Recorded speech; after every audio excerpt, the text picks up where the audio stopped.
point, but I also believe on a segmentation by target groups. Yeah, actually, the topic of the question of standardization is a key, I think.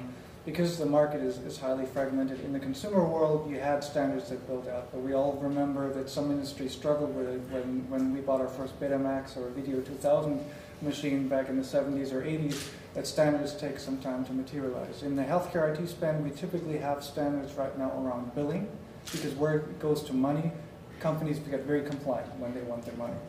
However, in the clinical sphere, there's much more fragmentation. There's no clear standard. There are rudimentary standards, but the key problem that we see in the medical record that the information is so diverse, it's so big, that the standardization is much harder, not impossible.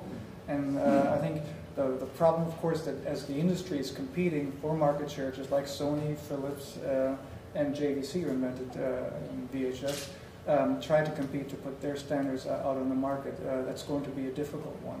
And this is where actually the ACO driving is going to help us, force us to work together a little bit more. And don't quote me on this, I know it's recorded, but no.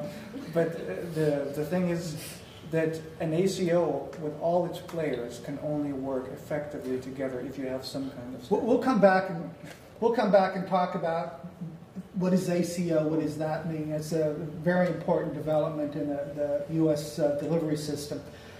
Being the lawyer up here, let me just speak to standards for a minute.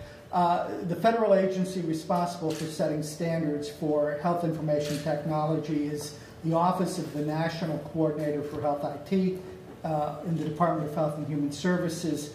It's charged with and has been working closely with the National Institutes of Standards and Testing? Technology, yes, exactly. So there's been a fair amount of work, but it's still quite rudimentary. Things just as simple as when I say appendectomy on the East Coast, does that have the same meaning as appendectomy on the West Coast? And you would be surprised, given the diversity of medical training, community practices, all healthcare is local, having the same words have the same meaning. It does not exist and is really significant when we're trying to standardize for an electronic record. In the in-health space, there's a new regulatory activity coming out of the Food and Drug Administration. FDA has always had the authority to regulate health IT and now in particular mobile health IT technologies. The Food and Drug Act gives the FDA authority to regulate contrivances, and I love that word, but we are all that in some ways.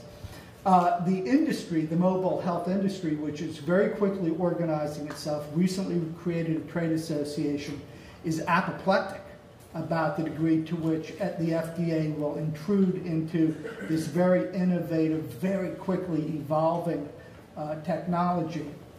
And yet I think as a consumer, I want to be sure that if there is an application that I'm going to rely on for my health, which is going to do decision support or decision making in a way that does not involve a clinician exercising independent clinical judgment, I want the FDA looking to be sure that technology is actually giving good information. So, another question. Down at